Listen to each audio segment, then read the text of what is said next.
Hello and welcome to my YouTube channel Jai learning point. आज का topic है have, जो बहुत ही कंफ्यूजिंग है क्योंकि हैव का इस्तेमाल कई तरीके से किया जाता है। इस बारे में नॉलेज ना होने के कारण ऐसे बहुत सारे सेंटेंसेस होते हैं जो हम समझ नहीं पाते या फिर कह नहीं पाते। तो इंग्लिश सीखने के लिए हैव के यूजेस के बारे में जानना बहुत ही ज़रूरी है। तो चलो शुरू करते हैं। ये हैव का यूज़ नंबर 1 पास है, मतलब अगर किसी के पास कुछ है, जैसे मेरे पास पैसा है, उसके पास पेन है, ऐसे सेंटेंसेस में हम हैव या फिर हैव गॉट का इस्तेमाल करते हैं। जैसे कि आई हैव ए बुक या फिर I have got a book, मतलब मेरे पास एक किताब है। ही हैज़ ए मोबाइल या फिर he has got a mobile, मतलब उसके पास एक मोबाइल है। इन तीनों सेंटेंसेस को ध्यान से सुनिएगा।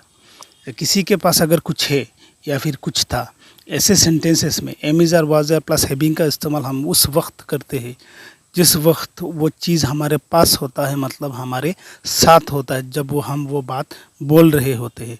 जैसे कि my friend is having a mobile, मेरे फ्रेंड के पास एक मोबाइल है, मतलब वो मोबाइल उसके पास अभी है, उसके साथ है। I am having a car, मेरे पास एक कार है, मतलब वो कार मेरे साथ अभी है, मैं कार के साथ अभी हूँ।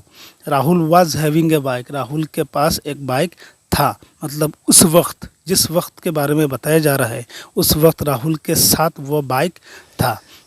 नंबर 2, बीमारी दर्द के लिए भी हैव का इस्तेमाल किया जाता है। जैसे मेरे सर में दर्द है, आई हैव ए हेडेक। उसके पेट में दर्द है, ही हैज़ ए स्टमक एक। उसके हाथ में दर्द है, he has a pain in his hand. मुझे बुखार था, I had a fever. Number 3, खाना पीना बैठना जैसे कामों के लिए हैव या फिर टेक का इस्तेमाल किया जाता है। जैसे ही इज़ हैविंग टी या फिर ही इज़ टेकिंग टी, वो चाय पी रहा है। आई हैड माई ब्रेकफास्ट या फिर आई टुक माई ब्रेकफास्ट, मैंने नाश्ता कर लिया है। शी वॉज हैविंग फूड या फिर शी वॉज टेकिंग फूड, वो खाना खा रही थी। प्लीज़ हैव ए सीट या प्लीज़ टेक ए सीट, कृपया बैठिए। हैव सम वाटर या टेक सम वाटर, मतलब थोड़ा पानी पी लीजिए। तो ऐसे कामों के लिए आप हैव का भी इस्तेमाल कर सकते हैं और टेक का भी इस्तेमाल कर सकते हैं।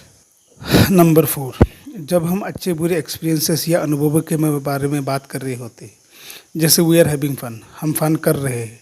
He was having some financial problems, उससे कुछ फाइनेंशियल प्रॉब्लम्स हो रही थी। You are having a good time, तुम्हारा एक अच्छा समय चल रहा है।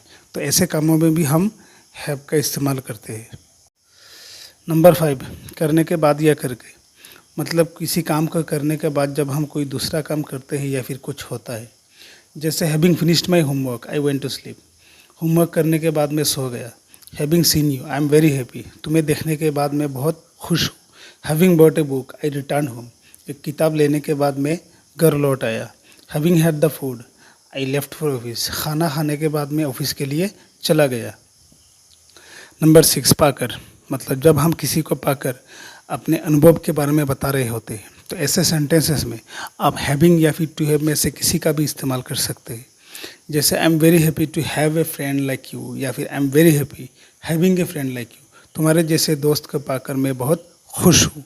आई am very lucky to have you in my team, या फिर I am very lucky having you in my team, तुम्हें अपने टीम में पाकर मैं खुद को लकी मानता हूँ। It's our pleasure to have you as our teacher, या फिर it's our pleasure having you as our teacher, आपको अपने टीचर के रूप में पाना हमारे लिए बहुत ही सौभाग्य की बात है। ऐसे बहुत सारे वर्ब्स या फ्रेजेस हैं जो अलग अलग तरीके से यूज़ किए जाते हैं। तो जब तक इन यूजेस के बारे में अच्छे से जान नहीं लेते तब तक इंग्लिश सीखना बहुत ही कठिन होगा। तो ऐसे ही टेढ़े मेढ़े इंग्लिश के रूल्स के बारे में जानने के लिए मेरा यूट्यूब चैनल सब्सक्राइब करें।